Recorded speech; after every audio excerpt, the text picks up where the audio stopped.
Pemirsa, pungutan wisatawan asing (PWA) atau Tourist Levy sudah diterapkan sejak 14 Februari 2024 hingga 23 Februari. Total sebanyak 12,5 miliar rupiah retribusi telah dikumpulkan.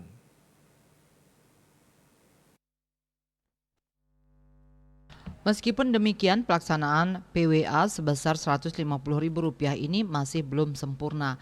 Untuk itu, Sekretaris Daerah Sekda Provinsi Bali Dewa Made Indra mengatakan sosialisasi pelaksanaannya terus dilakukan oleh pemerintah Provinsi Bali melalui Dinas Pariwisata Provinsi Bali. Sosialisasi dilakukan untuk mendapat masukan, kritik, dan saran tentang sistem pemungutan turis levy ini. Apalagi pada 24 Februari 2024 ini akan ada kapal pesiar pertama yang sandar di Bali sejak penerapan sistem PWA ini. Untuk masalah pemungutan di kapal pesiar, birokrat asal Pemaron itu pun mengatakan akan bekerja sama dengan agen kapal agar bisa dipungut langsung di atas kapal. Jadi wisatawan bisa turun langsung menuju destinasi wisata. Mengenai endpoint, Sekda Dewa Indra menegaskan tugas mereka bukan memungut turis levy, melainkan hanya untuk mengedukasi wisatawan membayar PWA serta bagaimana tata cara pembayarannya. Wisatawan tetap membayar menggunakan aplikasi Lo Bali serta meyakinkan para wisatawan jika aplikasi ini sangat aman dan tidak akan disalahgunakan.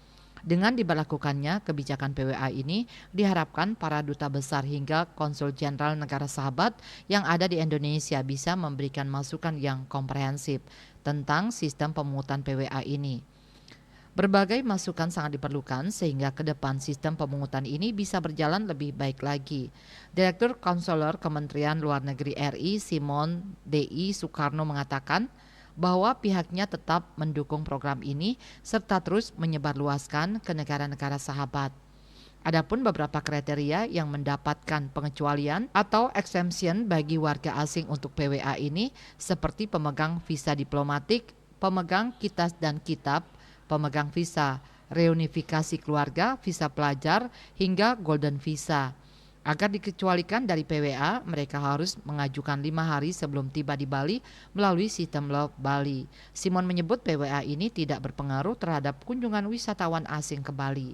Ketut Winata, Bali Post melaporkan.